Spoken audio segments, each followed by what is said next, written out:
18 सितंबर 1998 पहली बार बेबीकॉर्न बोया। हम तो ये सोच भी नहीं सकते कि मक्की की गुल्ली कोई आदमी खाता होगा। हमने सोचा पशु तो खाएंगे, ट्राई करते हैं। मंडी में बेचा, पहले 5 स्टार होटलों में गए तो वहाँ बेचा तो उसकी आमदनी गेहूं धान से भी ज़्यादा आमदनी हो गई। 99 में सोचा, 2009 में पहली फैक्ट्री लगाई जिसमें हमने बेबीकॉर्न, स्वीट कॉर्न, मशरूम और टमाटर की प्रोसेसिंग करनी शुरू करी।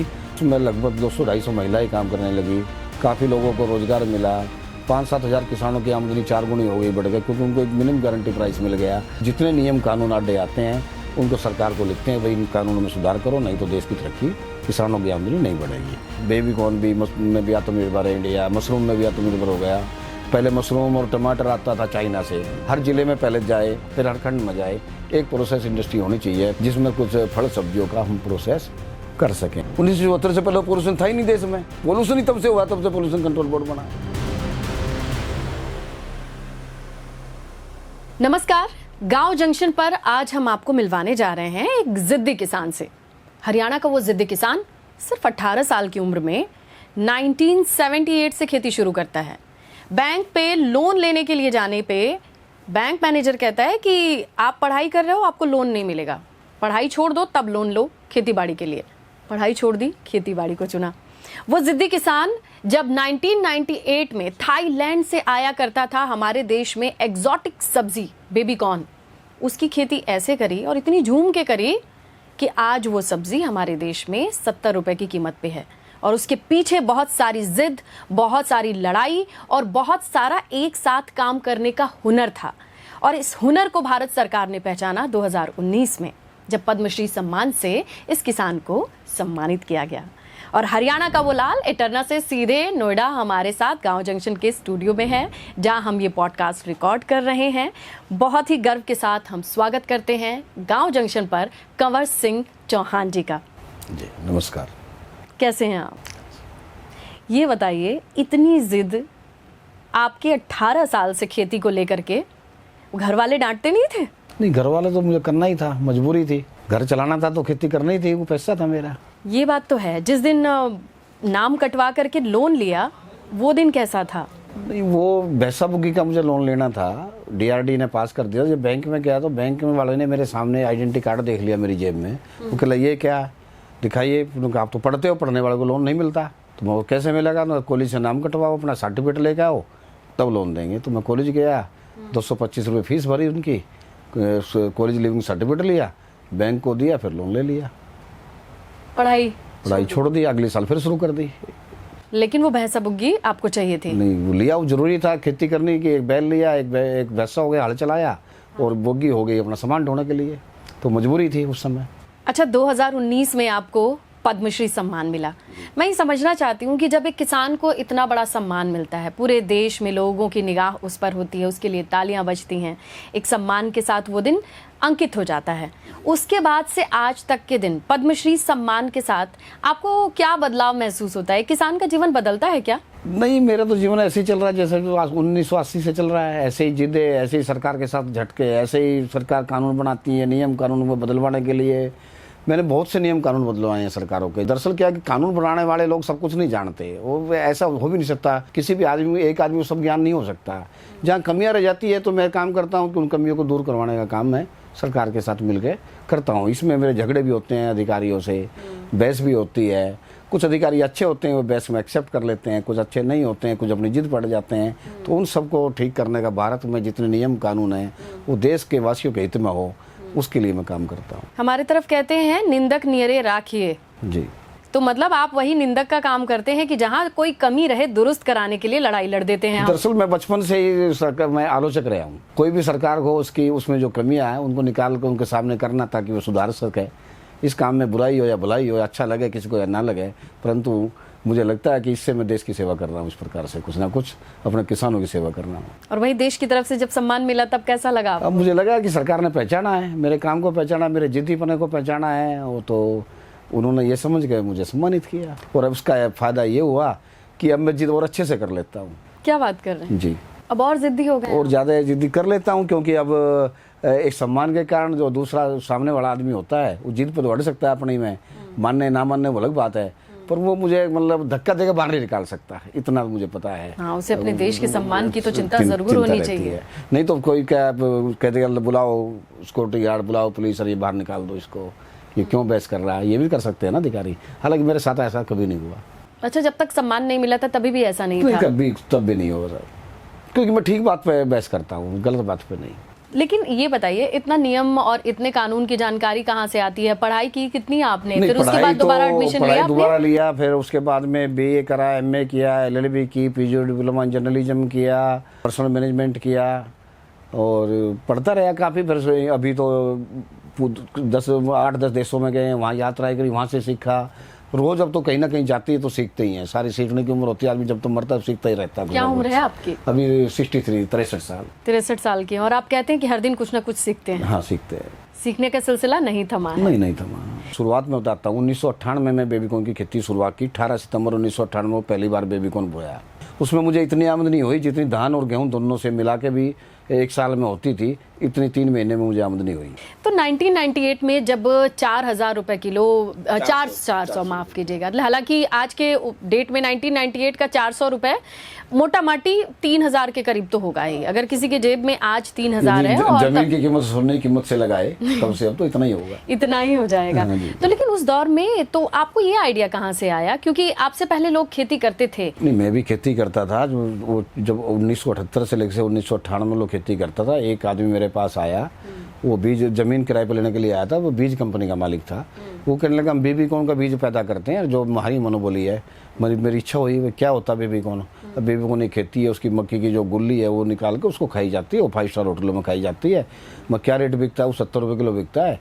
और बीज 160 रुपये किलो मिलेगा और 70 रुपये 3 क्विंटल होगा। मैंने सोचा 21,000 रुपये तो बहुत है, इतना गेहूँ और धान भी नहीं बिकता। तो हमने उसके बीज लिया और बोया। तब गेहूं धान कितने में बिकता था? गेहूं धान कम में 10,000 की एक फसल जाती थी, 10-11,000 हो जाए तो बहुत अच्छा होता था, इतना भी। तो हमने उनसे लिया, बीज लिया, बोया, तो हमने बेचा 70 की बजाय 120 रुपये किलो उस समय बिक रहा हमारा। और मंडी में बेचा। पहले 5 स्टार होटलों में गए, उसके बाद INA मार्केट गए, फिर मंडी में भी खुम्बी दुकानों पर रख कर बेचना शुरू किया। तो वहाँ बेचा तो उसकी आमदनी गेहूँ धान से भी ज़्यादा आमदनी हो गई। उसके बाद 1999 में ही हमने 8 एकड़ बोया, 1 रुपया भी नहीं बचा, बिका ही नहीं। तब हमने सोचा कि अपनी फैक्ट्री लगानी है प्रोसेस करने की। तब सोचा और 2099 में सोचा, 2009 में पहली फैक्ट्री लगाई 50 लाख रुपए की लागत से, जिसमें हमने बेबीकॉर्न, स्वीट कॉर्न, मशरूम और टमाटर की प्रोसेसिंग करनी शुरू करी। और उसमें हमने अपने किसानों को मिनिमम गारंटी मूल्य चारों फसलों का देना शुरू कर दिया। और जब हमें दिक्कत आई कि हमारी यूनिट बहुत छोटी सी है, तो हमने 2012 में दूसरी यूनिट लगाई, कोऑपरेटिव सोसाइटी बना के। फिर पड़ा ये भी छोटी रह गई, किसान लोग ज़्यादा पैदा कर रहे हैं, तो 2016 में फिर 30 यूनिट लगाई, 2019 में चौथी यूनिट लगाई। और जब ये 2019 में इतनी 4 यूनिट हमारी लग गई, तो उसमें लगभग 200-250 महिलाएं काम करने लगी। काफ़ी लोगों को रोज़गार मिला। 5-7 हज़ार किसानों की आमदनी 4 गुनी हो गई, बढ़ गई, क्योंकि उनको एक मिनिमम गारंटी प्राइस मिल गया। जैसे कि हम नॉर्वे स्वीट कॉर्न भेजते थे, तो 9 रुपये किलो से 8-9 रुपये किलो स्वीट कॉर्न का रेट था उस समय। जब नॉर्वे का हमें ऑर्डर मिला 70 कंटेनर का, तो हमने जब किसानों को खरीदना, किसानों का रेट बढ़ गया एकदम, तो 14 रुपये किलो किसान को से खरीदा हमने। तो ये समझो कि 9 रुपये किलो जो किसान बेच रहा था, 14 बेच रहा, 5 रुपये किलो किसान को गया, किसान की आमदनी बढ़ी। इस तरह किसानों की आमदनी प्रोसेस इंडस्ट्री लगाने से बढ़ती है। और अभी सारे देश में प्रोसेस इंडस्ट्री लगाने का काम हम फ्री ऑफ कॉस्ट करते हैं, सबको सलाह देते हैं। अभी कौन सी मशीनरी होगी, कैसे लगाना, कैसे बैंक में जाना आपको, और जितने नियम कानून आडे आते हैं उनको सरकार को लिखते हैं, भाई इन कानूनों में सुधार करो, नहीं तो देश की तरक्की, किसानों की आमदनी नहीं बढ़ेगी। आपने भी 98 में खेती शुरू की, आपको 1 साल घाटा हुआ, फिर जाके कहीं आपने 2009, इतना ये लंबा जो बीच का वक्त था, ये कैसे काटा? और जहां तक मैं जानती हूँ, अगर किसी चीज़ से मुझे एक बार में 8 एकड़ में नुकसान हो जाए, दोबारा सेम फसल बोने से पहले मेरी आत्मा तो जवाब नहीं देगी कि खेती करो। सभी के साथ ऐसा होता, पर उसका रीजन ये हुआ कि 8 एकड़ खराब होने से पहले ही 1 एकड़ और बो रखा था हमने, वो 65,000 का हो गया 99 में। और 65,000 99 में 1 एकड़ से आमदनी होना बहुत बड़ी बात थी। वो कैसे इतना हो गया और वो कैसे नुकसान हुआ? रेट अच्छे आ गए, उत्पादन भी ज्यादा बढ़ गया और रेट भी अच्छे आ गए उस समय पे। ऐसा क्या हुआ था कि उस दौर में कुछ याद? उसमें ज्यादा किसान तो थे नहीं, डिमांड बढ़ गई।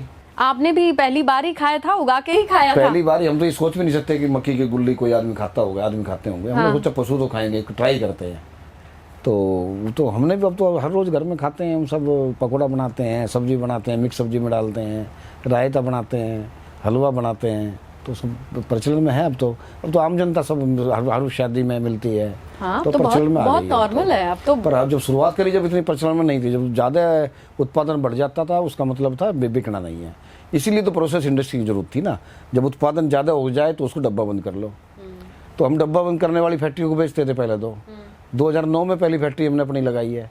फिर हमने अपनी फैक्ट्री में प्रोसेस करके जो लोग थाईलैंड से इंपोर्ट करते थे डब्बा बंद, उनको बेचना शुरू कर दिया हमने। और उनको काफी सस्ता पड़ा होगा, समय पे मिल गया काफी होगा। सस्ता पड़ा, हमारा सस्ता पड़ा। हालांकि बाहर से और भी सस्ता ही आता है क्योंकि वहाँ की सरकारें इंसेंटिव देती है एक्सपोर्ट पे। अब तो बंद ही हो गया। अब तो सारा इंडिया से पैदा हो रहा है। बेबी कॉर्न भी में भी आत्मनिर्भर है इंडिया, मशरूम में भी आत्मनिर्भर हो गया। पहले मशरूम और टमाटर आता था चाइना से। भारत के किसान जो टमाटर उत्पादन करते थे उनका सड़कों पर पड़ा होता था, तो प्रोसेस इंडस्ट्री नहीं थी यहाँ। अब भारत में भी प्रोसेस इंडस्ट्री लग गई है, तो यहाँ भारत में भी टमाटो पेस्ट बना लेते हैं, टमाटर प्यूरी बना लेते इसी हैं। साल 2-2 रुपए किलो किसान के खेत में मैंने टमाटर देखे हैं। और आपकी बात से मुझे याद आ रहा है कि अगर वो आज जितना नुकसान उठाए हैं किसान जी, मैंने उन्हें खाद बनते देखा है। भारत सरकार ने एक अच्छा काम किया, प्रधानमंत्री ग्राम संपदा योजना निकाली मिनिस्ट्री ऑफ फूड प्रोसेसिंग ने, जिसके तहत एफपीओ हो या कोई प्राइवेट कंपनी हो या कोई भी, सबको 35% अनुदान दिया जाता है प्रोसेस इंडस्ट्री लगाने पर। तो उसके तहत जितनी प्रोसेस इंडस्ट्री लगी है वो किसानों के लिए लगी है। किसानों का माल बिकता है उनमें, और कंपटीशन में जब किसान का माल महंगा बिकागा, किसान की आमदनी अपने आप ही बढ़ जाती है। इसी प्रकार देश में हर ब्लॉक में, हर खंड में, हर जिले में पहले जाए, फिर हर खंड में जाए, एक प्रोसेस इंडस्ट्री होनी चाहिए, मल्टी करो प्रोसेस इंडस्ट्री, जिसमें कुछ फल सब्जियों का हम प्रोसेस कर सकें। तभी किसान, यदि छोटा छोटा किसी ने मूली बोई है, किसी ने गाजर बोई है और वो मंडी में बिक नहीं रही, तो प्रोसेस इंडस्ट्री को बेच दो, वो कुछ ना कुछ उसका अचार बना लेंगे या उसको प्रोसेस कर लेंगे या उसको एक फ्रोजन में डाल लेंगे, काट पीट के ब्लांच करके उसको फ्रोजन में डाल लेंगे, कुछ ना कुछ उसका प्रिजर्व कर लेंगे। देखिए, जाहिर सी बात है कि 1998 से 2009 तक आपको ये सारी सुविधाएं तो मिली नहीं होंगी। नहीं, बड़ी मुश्किल से भारत में कानून ऐसे थे जो उनमें सुधार करने की जरूरत थी और सुधार हुए। सुधार होने के बाद आज ऐसा हो गया। क्या सुधार हुए? आपने कौन कौन सी चीजों की शुरुआती लड़ाई क्या रही? सबसे पहली थी बिजली कनेक्शन। लाल डोरे के बाद बिजली कनेक्शन नहीं मिलता था। किसी ने खेत में मकान बना लिया या कहीं वहाँ रहना शुरू कर तो बिजली कनेक्शन नहीं था। कोई छोटी मोटी इंडस्ट्री लगाना चाहता हो तो बिजली कनेक्शन नहीं मिलता था। तो सरकार ने फिर मान लिया, पहले 1-2 स्कीम में आया, पहले KVIC ने शुरू किया, भाई हम आपको NOC देंगे, बिजली कनेक्शन मिल जाएगा। आहिस्ता आहिस्ता फिर DIC जिला उद्योग केंद्र ने भी रजिस्ट्रेशन शुरू कर दिया। उसके बाद बिजली कनेक्शन वो हो गया, बिजली कनेक्शन मिलना शुरू हो गया। फिर रजिस्ट्रेशन शुरू हो गया, आप ऑनलाइन कर दिया कि रजिस्ट्रेशन कोई भी कर सकता है, अपना आधार होता है ना, उद्यम आधार, वो बना सकता है। तो इस तरह से फैसिलिटी शुरू हो गई। फिर CLU की बात, चेंज ऑफ लैंड यूज लेना, जो आज भी बहुत बड़ा मुद्दा हरियाणा में। तो हमारे जब मनोहर लाल जी खट्टर मुख्यमंत्री बने प्रदेश के, तो उनके समय में चल रहा था कि कोई भी इंडस्ट्री नहीं लग सकती हाई पोटेंशियल जोन में। तो उन्होंने एक नियम बनाया कि एग्रीकल्चर जोन में एग्रो प्रोसेस इंडस्ट्री लग सकती है, भले ही वो हाई पोटेंशियल जोन हो। नियम ही बदल दिया उन्होंने। तो नियम और कानून अच्छे आदमी बदलते जा रहे हैं। जो कोई अच्छा मुख्यमंत्री आता है या अच्छे अधिकारी आते हैं जो समझते हैं, वो देश में नियम कानून आसान बनाने का काम करते हैं। बहुत नियम कानून बदल कर आसान किया है हमारे देश में, और आगे बहुत से और होने की जरूरत है। ये बताइए, आपके इतने अच्छे कॉन्टैक्ट कैसे बने? एक हरियाणा के टरना गाँव में बैठे इंग्लैंड कैसे एक्सपोर्ट होता है? ये नेटवर्क कैसे बनता है? ये तो जैसे कि हमने पढ़ाई करने के बाद हम कृषि विज्ञान केंद्र से जुड़ना तो सरकार की जो संस्थाओं से जुड़े, किसान मेले में सब में जाते हैं आसपास के में। तो जब सरकार से हम जुड़े रहते हैं, जो सरकार के फंक्शन भी होते हैं, जो समझाने के लिए, अपनी चीज़ को एडवर्टाइजमेंट करने के लिए भी, नीति बताने के लिए भी, तो हम हर जगह जाते हैं तो वहाँ से ज्ञान मिलता है। हर चीज़ों से जुड़ते जाते हैं और कड़ियाँ जुड़ती चली जाती हैं। कौन कौन है परिवार में आपके? हमारे परिवार में मैं हूँ, 2 बेटे हैं, अब तो 2 बहुएं हैं, 3 पोते हैं। तो अब तो सब मिल के हम सब साथ काम कर रहे हैं, सब किसान। और हाँ जी। बचपन कैसा था? बचपन बहुत टफ था पर मजेदार था। कैसे था बताइए? मजेदार ऐसा था, स्कूल में गए, स्कूल से आते बस्ता फेंका चाकी के ऊपर कहीं जगह, तो कहीं वो तो होता नहीं था, भाई कहीं अलमारी ये रखी है किताबें जमाएंगे, कुछ होता ही नहीं था। और वहाँ के भैंसों के पास गए, भैंस खोल ली, जोड़ में लुटाई, जोड़ में नहाए। जोड़ वो होता है जैसे पानी का तालाब। उसके बाद उनको चराने ले गए, चप्पल होती नहीं थी पैरों में, चप्पल भी नहीं होती थी, मिलती नहीं थी उस समय। फिर भैंसों चरा के लाए, गाय चरा के लाए, और शाम को अपने घर आ गए। शाम को सुबह जब पीते हैं, दूध मिलता था बढ़िया, जब दूध पिलवाया जाता था, मक्खन खाते थे और जो है लस्सी पीते थे, और बासी रोटी शाम की रखी हुई खाते थे, तो वो नाश्ता होता था। दोपहर को भोजन मिलता था, शाम को फिर वो ये स्कूल से आकर दिन में दूध पीते थे, दूध अंडी में रखता था, वो गर्म होता रहता था। पहला का जीवन जो शुद्धता का जीवन था, उसमें कोई इंसेक्टिसाइड प्रयोग नहीं होता था, तो जो खाते तो सब अच्छा ही होता था और मज़ा आता था। जी। भाई बहन आपके? हाँ, 2 बहनें थी, उनकी शादी कर दी थी। आपने, क्योंकि मुझे जहाँ तक पता है कि आपके बचपन में बहुत सारी जिम्मेदारियाँ थी। हाँ, बचपन में मतलब 15 साल की उम्र में ही मेरा जन्म 1962 का, तो मैंने 16 साल की उम्र में खेती शुरू कर रही थी।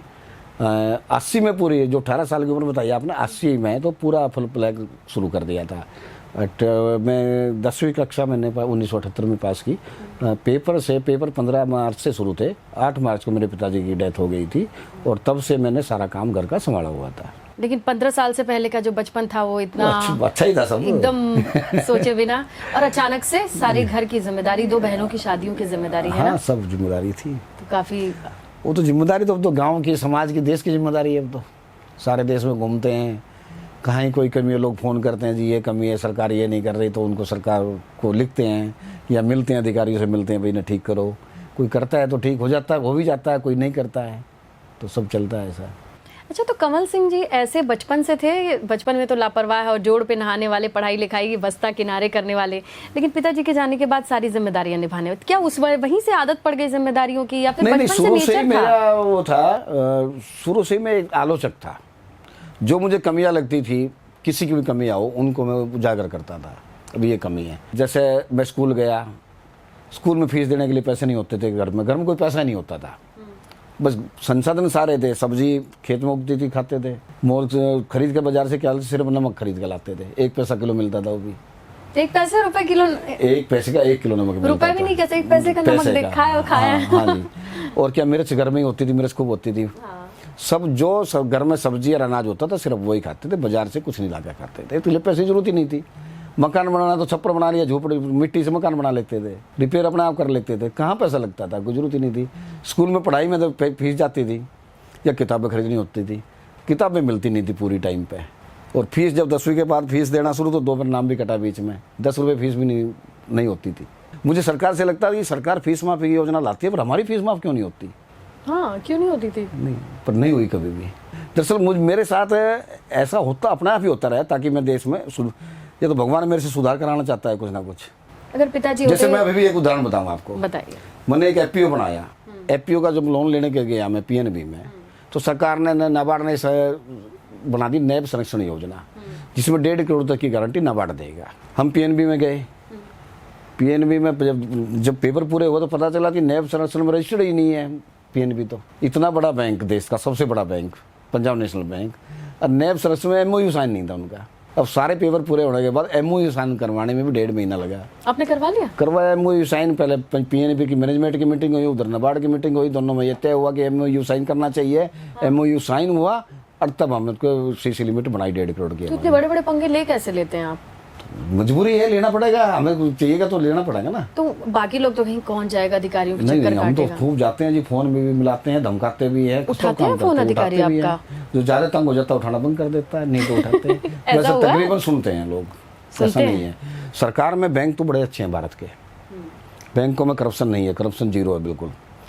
यहाँ कुछ संस्थाएं है ऐसी, जैसे ICAR है, ICAR अच्छी संस्था है, अच्छे रिसर्च कर रही है, पर वो लैब से बाहर थोड़ा कम आ रहा है। माननीय मंत्री जी हमारे शिवराज चौहान जी कोशिश कर रहे हैं कि ICAR की लैब से या जितने कृषि विश्वविद्यालय हैं उनकी लैब से जो टेक्नोलॉजी किसानों के लिए बनी है वो किसानों तक जाए। चलिए, मंच पे आइए, खेतों में भी आ जाएगी। हाँ, उनकी जिम्मेदारी है कृषि विज्ञान केंद्र पर। देश में 671 कृषि विज्ञान केंद्र है या 721 कृषि विज्ञान केंद्र है। उनकी जिम्मेदारी बनती है हर किसान तक टेक्नोलॉजी पहुँचाने की। पर अभी क्या है, कुछ कृषि विज्ञान केंद्र अच्छा काम कर रहे हैं, किसानों के बीच रहते हैं। मेरा मानना है कि हर वैज्ञानिक तो 3 दिन किसान के बीच में रहना चाहिए। शिवराज चौहान जी भी कहते हैं 3 दिन रहेंगे।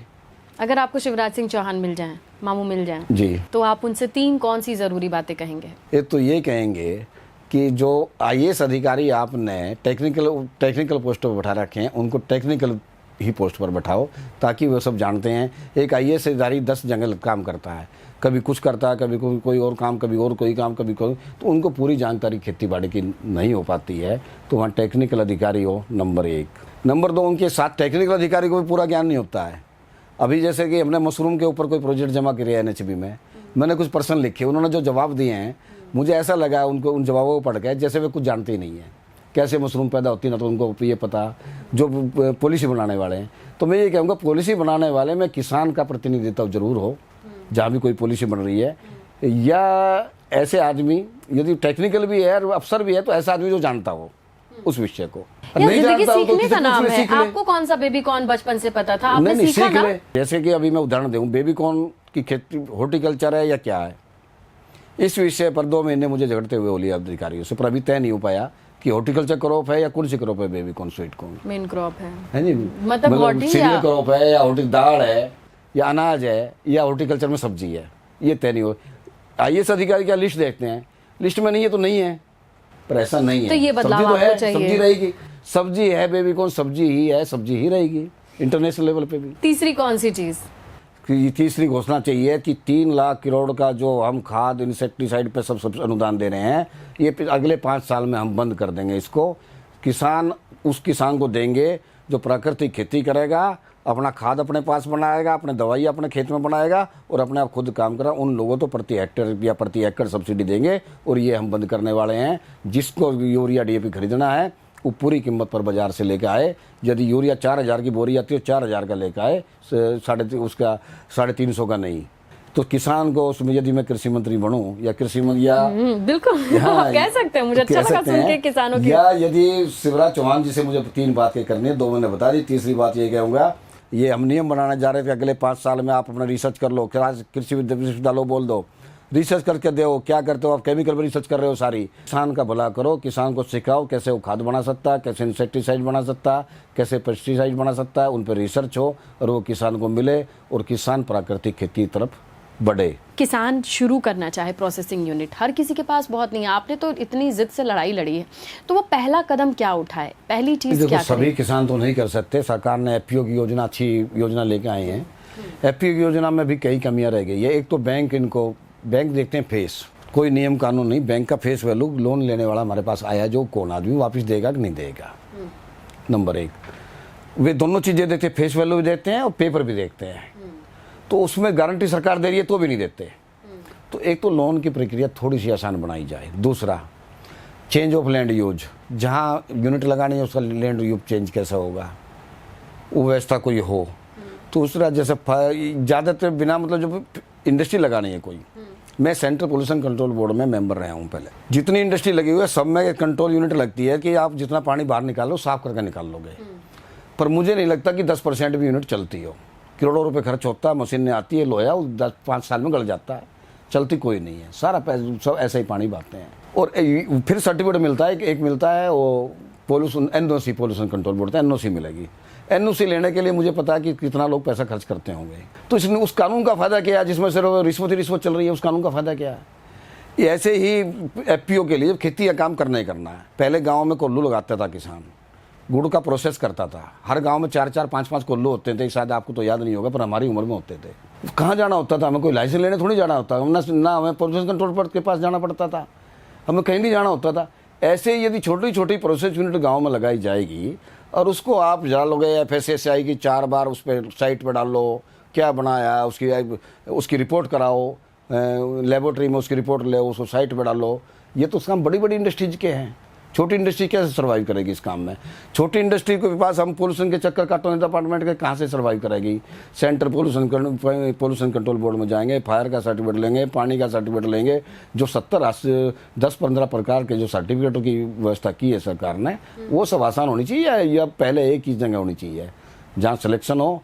जब प्रोजेक्ट मंजूर होता है कोई, मान लिया हमने एक FPO का, कोई बेबी कॉर्न की प्रोसेसिंग का या टमाटर की प्रोसेसिंग का कोई प्रोजेक्ट लगाया, जैसे ही सरकार सब्सिडी जहाँ से देगी या सरकार जहाँ से बैंक लोन लेगा, वहीं सारी चीज़ें एक साथ प्रोसेस होनी चाहिए। आप जितने ईमानदार हैं और आप जितने अच्छे से अपना काम कर रहे हैं, ये कैसे मान लिया जाए कि हर कोई ये काम अच्छे से करेगा? नहीं, उसको भी नदी अच्छे से जब वे करें तब भी नहीं करता है। सारी नियम कानून का अप्लाई करने के बाद, मान लिया मैंने कोई इंडस्ट्री लगाई बहुत बड़ी, मान लिया शुगर मिल ही लगाया, शुगर मिल तो आमदनी बहुत बड़ा होता है, मतलब इतना बड़ा होता है, बहुत लोग काम करते हैं, सब कुछ प्रॉपर हो सकता है। उनके यदि मैं जाऊंगा, यदि आप भी जाओ, मैं तो पोल्यूशन कंट्रोल मैंने तो कोई देखा नहीं वैसे, पर हम देखते हैं कि पानी जब गंगा में पानी जाता है, नालों में पानी जाता है, वो गंदा ही पानी जाता है। कोई भी यूनिट नहीं चलती। उन्होंने करोड़ों रुपए खर्च करे, फिर महीने में रिश्वतें भी खूब देते हैं वे, और पानी ऐसा ऐसा ही गंगा में जा रहा है, तो उसका फायदा क्या हुआ?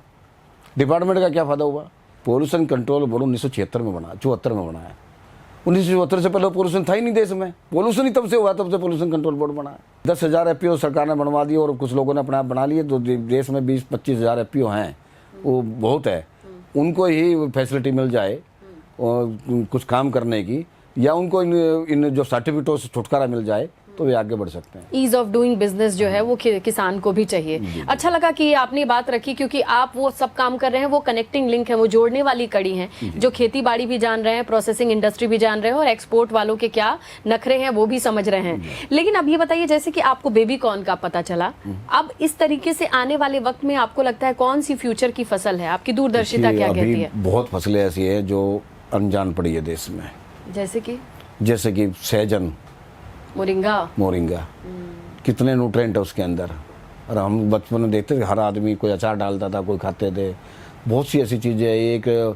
एक हमने अभी फसल बोई कि अचार डालते हैं, सण बोलते हैं हम तो उसको, उसका खट्टा होता है वो बहुत, नहीं, उसकी इम्यूनिटी पावर बहुत है। एक फूल होता है सन, हाँ, सन का, पटसन वाली वैरायटी का, कई जगह पे सन नहीं बोलते हैं। पटसन नहीं, वो ऐसी वैरायटी है, कोई फैमिली है वो, तो ऐसी। और जैसे हम बोलते हैं मीठा नीम बोलते हैं, कड़ी पत्ता देशों में बहुत डिमांड है, बहुत। अपने यहाँ चलन कम है, बहुत डिमांड है। कुछ हमने ये छोड़ दिया, किसानों को खेतों के अपनी मेड़ पर सब में पेड़ लगाने पड़ेंगे। आदिवासी एरिया में जो ऐसी चीजें हैं जो आदिवासी जानते हैं, उनको प्रचलित करना। कौन सी ऐसी चीज आप बताइए जो आपने आदिवासियों के पास देखी और आपको अभी तक याद है? आदिवासी बहुत सी चीजें हैं जो वही बनाते। बहुत से वहाँ फल है, अजीब फल देखे हमने जो हमारे यहाँ नहीं है लोकली। अच्छा। अभी मैं चित्रकूट गया, चित्रकूट के बाद आदिवासी एरिया में गया, तो वहाँ कई तरह के फल देखे, कई तरह की मैंने वो देखी जिसके सुगंध आ रही थी, हर्ब देखे। तो इस तरह से इन चीज़ों को पहचानना और उन पर काम करना, और मिलेट्स पर काम करना। सबसे ज़्यादा देश में जरूरत है मिलेट्स से कई फायदे हैं। तो मिलेट्स को रासायनिक खाद की जरूरत नहीं है। हमारे गांव में मिर्च बोते थे, जब ना हाइब्रिड बीज थे ना रासायनिक खाद होता था। 100 मन मिर्च 1 एकड़ में, सूखी 100 मन मिर्च हमारे यहाँ होती थी। क्या बात करें, तो बहुत है, बहुत होती थी, बिना खाद पानी के होती थी। तो कहाँ चले गए वो दिन? और वो अच्छी, अब तो सब चीजें हरील है, सबके अंदर रसायन है। मिट्टी बीमार है, ऐसा लोग कहते हैं। बीमार होने लगी है। मिट्टी को जीवंत करना रखना जरूरी है।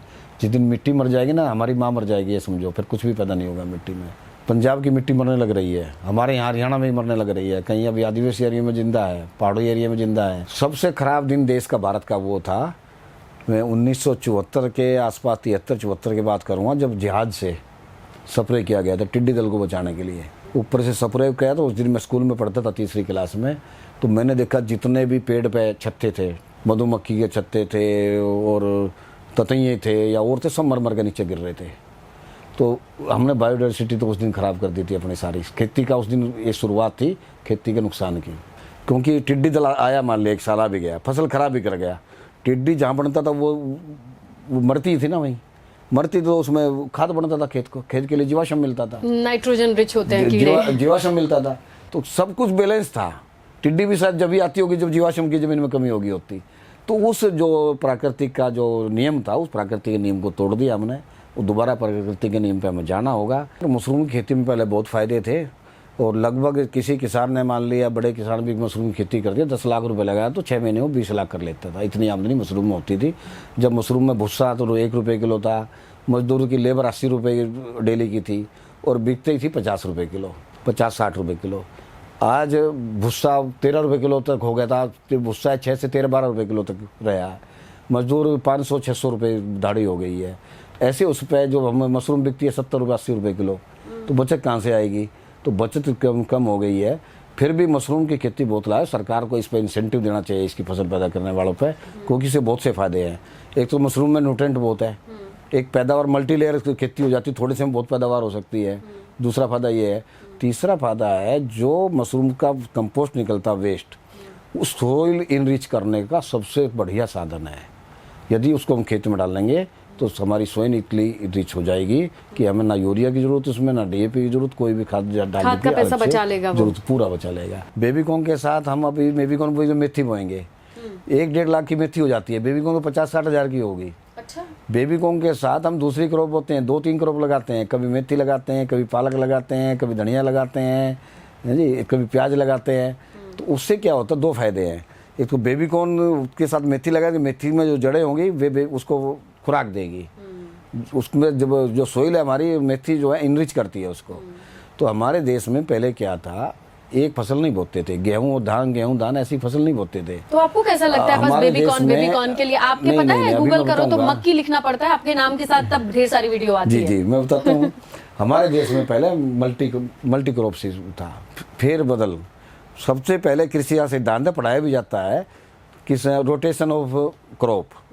खेत में यदि कोई आमदनी लेनी है तो फिर बदल करो, बदलते रहो फसलों को। तो ये हमारा तो गन्ना वो बेल्ट जरूरी बना है। हुआ है, उधर ये सब आपके गलत है, करनाल से सब आगे गलत चावल है। बेल्ट, धान हर बेल्ट किसान बना को मान लिया है। तो बेल्ट उससे- वाले के बारे में आप तो वहीं से आते भी हैं। मान लिया 4 खेत है मेरे पास, हाँ। 4 से ज्यादा एकड़ लगभग किसी के पास है नहीं। एक खेत में गन्ना बोया, एक में कुछ और बो दिया, मान लिया धान बोया, एक में कुछ और बोया, मिलट बोया, एक में कुछ बोया। हर साल फिर बदलते रहो, खेत चेंज करते रहो। ये विदेश जाके आपको कैसा लगा, इजराइल और जापान? वहाँ पे कैसे भाषा भी देखिए, नहीं बोलते, बोली भी नहीं बोलते? देश तो अपना ही अच्छा सबसे, दुनिया में देश है भारत सबसे अच्छा, सबसे समृद्धशाली देश भारत है। यदि हमारे देशवासियों में, हमारे नेताओं में, नेता किस लिए बनते हैं? देश सेवा करने के लिए। कोई नेता नहीं आ रहा अब। नेता मेहनत बहुत करते हैं, ऐसी बात नहीं है मेहनत नहीं, को बहुत मेहनत करते हैं। मेहनत इसलिए करते हैं यार, कुछ तो ऐसे हो जाते हैं कि बर्बाद ही हो जाते हैं, मेहनत करते हैं तो कुछ अरे पता अब नहीं जाने बन दीजिए, पाता। लेकिन आपने विदेश पर में जो कैसे देखा? मैं वही जा रहा हूँ, जो नेता बन जाते हैं वो फिर धन इकट्ठा करते हैं बहुत सारा। वो ये सोचते हैं कि मेरा राज अगली बार दोबारा कैसे बनूं मैं, उससे अगली बार, या मेरी पीढ़ी दर पीढ़ी कितना धन कमा लूं, तो पीढ़ी दर पीढ़ी हम ही बनते रहे।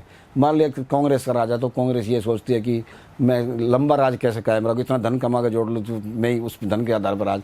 तो सभी पार्टियां ऐसा सोचती है कि मैं इतना धन कमाऊं, उससे हमारा देश हित पिछड़ जाता है। तो ये देखो, देश को चलाना, राजनीति करना, ये सामाजिक कार्य है, ये धन कमाने का कार्य नहीं है। परंतु हम इसको यदि धन कमाने का कार्य बनाएंगे तो देश आप राजनीति में कब जाएंगे? हम तो राजनीति में हैं, हम तो ये राजनीति तो है, ये भी देश सुधार करना ये राजनीति ही है ना। कमल सिंह जी, आपका बहुत धन्यवाद, बहुत आभार कि आप गांव जंक्शन के पॉडकास्ट पे आए और आपने अपने जीवन के अनुभव से लगाए अपना राजनीतिक नज़रिया, सामाजिक नज़रिया, और आने वाले वक्त में खेतीबाड़ी में जो बदलाव होने वाले हैं उनसे हमें और हमारे जैसे कई दर्शकों को रूबरू कराया। अगर आपको ये वीडियो पसंद आई हो तो प्लीज़ लाइक कर सकते हैं। कंवल सिंह से जो आपको सवाल पूछना है वो आप सवाल कमेंट में कर सकते हैं, और ऐसे ही तमाम वीडियोज़ के लिए आप बने रहें गांव जंक्शन के साथ। गांव जंक्शन को सभी सोशल मीडिया प्लेटफॉर्म्स पर फॉलो करें। व्हाट्सएप चैनल और जीमेल आईडी पर भी संपर्क साध सकते हैं।